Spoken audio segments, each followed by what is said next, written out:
The New York Times poll, I think, is an outlier poll.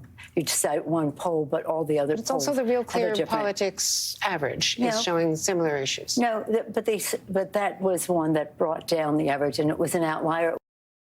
Yeah, it's all an outlier. Denial's never a great strategy for dealing with a crisis in life, and in politics, I think it can be suicidal.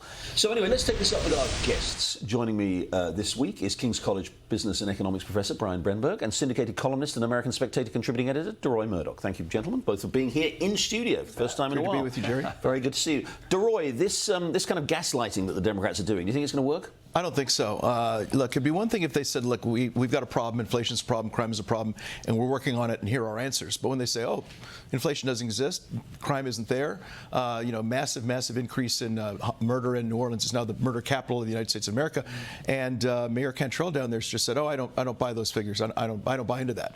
And when they do that, they just really insult people, and they say, look, whatever you're thinking, we don't believe it, you're stupid, you're crazy.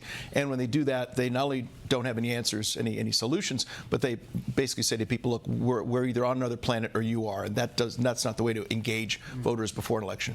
Brian, the economy, it is true that the economy is creating jobs and unemployment is low. That part is true. But also the reality is, as Deroy said, inflation is at a decades high level, and that is really eroding real wages. And people understand, when they tell pollsters they're concerned about the economy, they're not making it up, are they? They're not saying it because it's fun, because I like to tell people that the economy is in a hole. But the things that people feel every day are what they're expressing in these polls. And I get, we talk about the labor market, unemployment's low.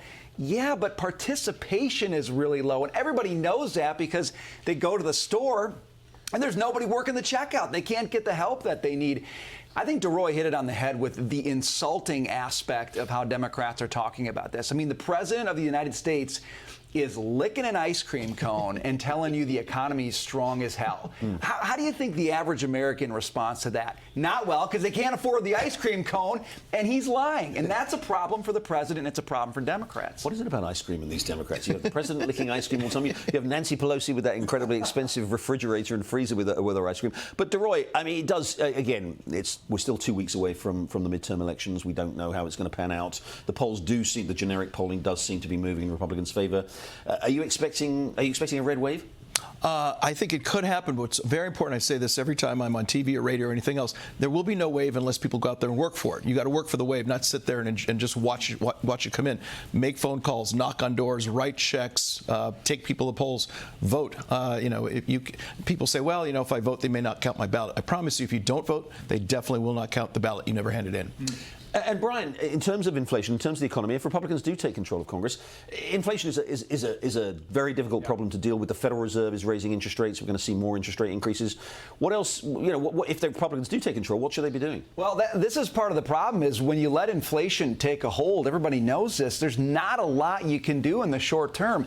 I mean, the thing we need more than anything else is a sane energy policy, because that would affect all sorts of industries in this country and would have a lowering effect on prices. But even if Republicans take the House, even if they take the Senate, there's not a lot they can do with a president who seems to be diametrically opposed to this. So one of the things I think they're going to have to do is say, look, you got to give us even more than the House and the Senate if you want to change this. But I think the Fed is hell-bent on raising interest rates to the point where this economy goes into recession.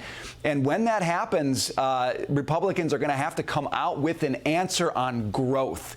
And they haven't been talking enough about that, in my opinion, right now.